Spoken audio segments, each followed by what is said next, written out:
අයිබෝන් සියලු දෙනාටම අපි අද කතා කරන්න යන්නේ 10 ශ්‍රේණිය තොරතුරු තාක්ෂණය විෂය නිර්දේශයේ තියෙන මාතෘකා පිළිබඳව. මුලින්ම තියෙනවා තොරතුරු හා සංවේදන තාක්ෂණය තමයි අපි තියෙන පළවෙනි මාතෘකාව. මේකදී අපි සාකච්ඡා කරන්නේ තොරතුරු තාක්ෂණය සමාජය තුළ පාවිච්චි වෙන්නේ කොහොමද, දත්ත හා තොරතුරු කියන්නේ මොනවද, අන්න වගේ දේවල් තමයි පාවිච්චි කතා කරන්නේ. ඊළඟට තියෙනවා පරිගණකය හඳුනා ගැනීම. මේකෙදි තියෙනවා පරිගණකයේ තියෙන කොටස් පිළිබඳව, පරිගණකයේ තියෙන පෝට්ස් පිළිබඳ වගේ ඒවා හඳුනා ගන්න තියෙනවා.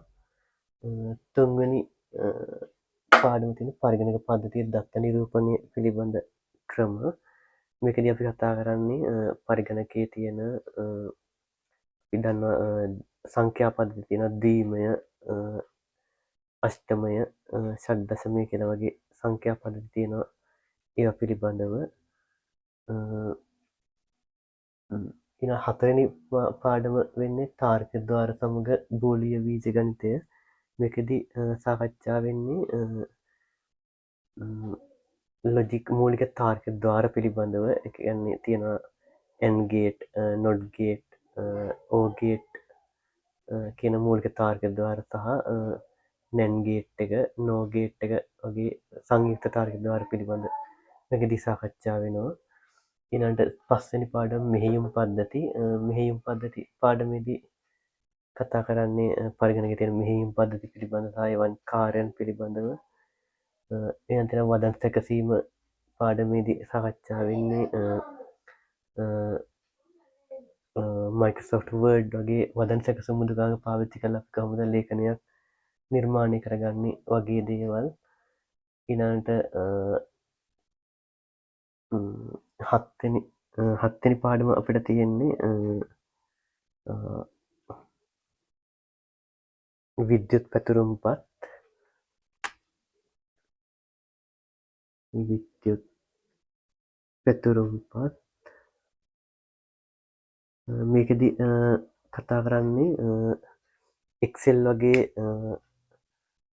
මෘදුකාංගයක් පාවිච්චි කරලා අපි කොහොමද එදිනෙදා වැඩ කටයුතු පහසුවෙන් කරගන්නේ කියලා. ඒ කියන්නේ තියෙන සම්, ඇවරේජ් වගේ දේවල් පාවිච්චි කරලා අපි කොහොමද එකතුව එහෙම ගන්න කියන එක. ඊළඟ පාඩම තියෙන්නේ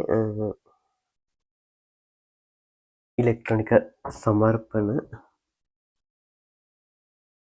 ඉලෙක්ට්‍රොනික සමර්පණයකදී අපි කතා කරන්නේ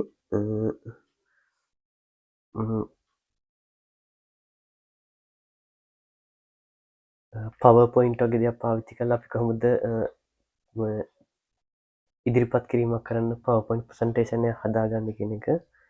9 වෙනි පාඩම තියෙන්නේ දත්ත සමුදාය.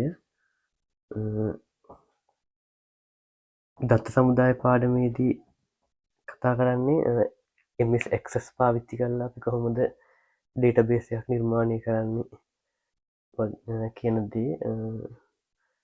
එතකොට මේ විෂය නිර්දේශය තමයි තියෙන්නේ 10 ශ්‍රේණියේදී. අපි ඊළඟ වීඩියෝ එකෙන් බලමු මේ එක එක මේ මාතෘකා පිළිබඳ විස්තරාත්මකව.